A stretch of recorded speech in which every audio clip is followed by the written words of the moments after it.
Kipras Baltrūnas. Pirmą kartą į laipiojimo salę jis atėjo pakviestas draugo. Laipiojimas Kiprą sužavėjo ne iškart.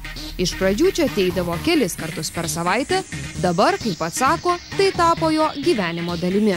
Šitas sporto šaka yra nekomandinis žaidimas, tu esi pats savo vienas vadovas ir jame tau nereikia laikytis kažkokių tenais kriterijų, tiesiog lipi, tau tikslas yra užlipti. Ir niekad čia nebūna tokios monotonijos, čia vis laiką viskas skiriasi, kampai, patys tie išsikišimai visokie, žodžiu, viskas yra skirtingai.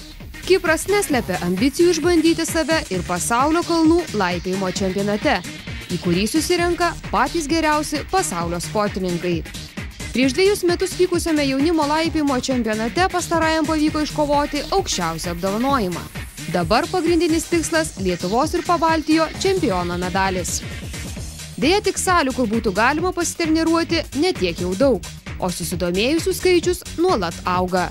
Pačiam jauniausiam vos 6, vyriausias perkopęs per 60.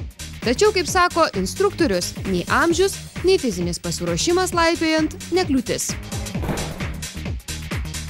Turi būti ryžtingas, drąsus, kartu ir draugiškas, nes tu visą laiką, tai dažniausiai esi ne vienas, o su grupe. Jeigu tu lipi kažkur aukštai uolose, tu turi būti pasitikėti ir turi kitiems kelti pasitikėjimą.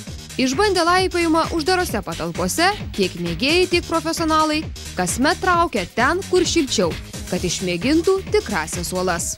Nuolat važiuojam į uolas, ant tikrų uolų pabandyti ir iš tikrųjų rezultatai nėra blogi. Nuolat važiuojam į tiek ir Ispaniją, Prancūziją, Italiją, Austriją, Vokietiją. Beveik visa Europa yra išmaišyta mūsų. Kol kas uolų laipiojimas nėra įtrauktas į olimpinių žaidynių programą, nors Tarptautinis olimpinis komitetas jį pripažino olimpinė sporto šaka.